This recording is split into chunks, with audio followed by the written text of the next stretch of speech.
बिस्मिल्लाहिर्रहमानिर्रहीम अल्हम्दुलिल्लाहि रब्बिल आलमीन वस्सलातु वस्सलामु अला सय्यिदिल अंबिया वल मुरसलीन अम्मा बाद। आजकल एक बहुत ज़्यादा शिकायत रहती है और वो है गुर्दे के अंदर दर्द का होना, किडनी का दर्द होना और जो पथरी वग़ैरह हो जाती है उसको लेकर के जो दर्द होता है उसकी बड़ी शिकायत आम तौर से लोगों के अंदर पैदा हो गई है। ये मान के चलिए कि 100 में से 50 लोग ऐसे हैं, 50 नहीं तो कम से कम 30 लोग तो ऐसे ही होंगे कि जिन्हें ये शिकायत रहती है। तो वो बेचारे फिर हमसे भी राब्ता करते हैं कि जी कोई दुआ हो, कोई वजीफ़ा हो, कोई कुरान की आयत हो, कोई अमल हो कि जिसको हम पढ़ें तो अल्लाह रब्बुल इज़्ज़त इस दर्द से हमें राहत अता करें और इस परेशानी से हमको नजात दें। तो आज मैं अपने उन्हीं भाइयों के लिए, उन्हीं दोस्तों के लिए जो इस चीज़ को लेकर के परेशान हैं, जो गुर्दे के दर्द को लेकर के, किडनी पेन को लेकर के, किडनी के दर्द को लेकर के परेशान हैं, उनके लिए आज मैं एक बहुत ही खूबसूरत दुआ बताने जा रहा हूँ। आप उस पर अमल कीजिएगा, इंशाअल्लाह आपकी जो ये परेशानी है, दिक्कत है, अल्लाह रब्बुल इज़्ज़त की तरफ से वो दूर हो जाएगी और इस दुआ की बरकत से।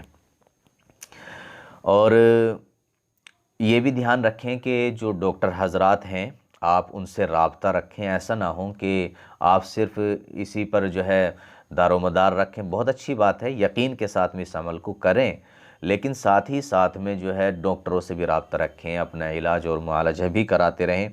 और ये भी सुन्नत है, डॉक्टरों से राब्ता रखना, उनसे इलाज करवाना, ये भी सुन्नत है और तवक्कुल के ख़िलाफ़ नहीं है। और साथ ही साथ में आप इस दुआ का भी एहतिमाम करें और जितना भी ज़्यादा आप इस दुआ को पढ़ सकते हैं बेहतर है, वरना सुबह शाम या ख़ास तौर से जब दवाई वगैरह खाते हैं उस वक्त में या हर नमाज के बाद में एक एक मरतबा जो है इस दुआ को पढ़ लिया करें, या जैसे भी आपको आसानी हो और जितनी भी मरतबा आप पढ़ सकते हो। इसकी कोई क़ैद नहीं, कोई मिक़दार नहीं है, जैसे भी आप जिस तरीके से भी आसानी के साथ इस दुआ को पढ़ें तो उतना ही बेहतर है। जितना भी ज़्यादा पढ़ेंगे उतना ही बेहतर है। तो चलिए दुआ देख लेते हैं वो कौन सी है। तो दुआ ये है, तवक्कल अलल हय्यिल लज़ी ला यमूत वल्हम्दुलिल्लाहिल्लज़ी लम यत्तखिज़ वलदा वलम यकुल लहू शरीकुन फ़िल मुल्क वलम यकुल लहू वलिय्युम मिनज़्ज़ुल्लि वकब्बिरहु तकबीरा। एक मरतबा और पढ़ देता हूँ। तवक्कल अलल हय्यिल लज़ी ला यमूत वल्हम्दुलिल्लाहिल्लज़ी लम यत्तखिज़ वलदा वलम यकुल लहू शरीकुन फ़िल मुल्क वलम यकुल लहू वलिय्युम मिनज़्ज़ुल्लि वकब्बिरहु तकबीरा।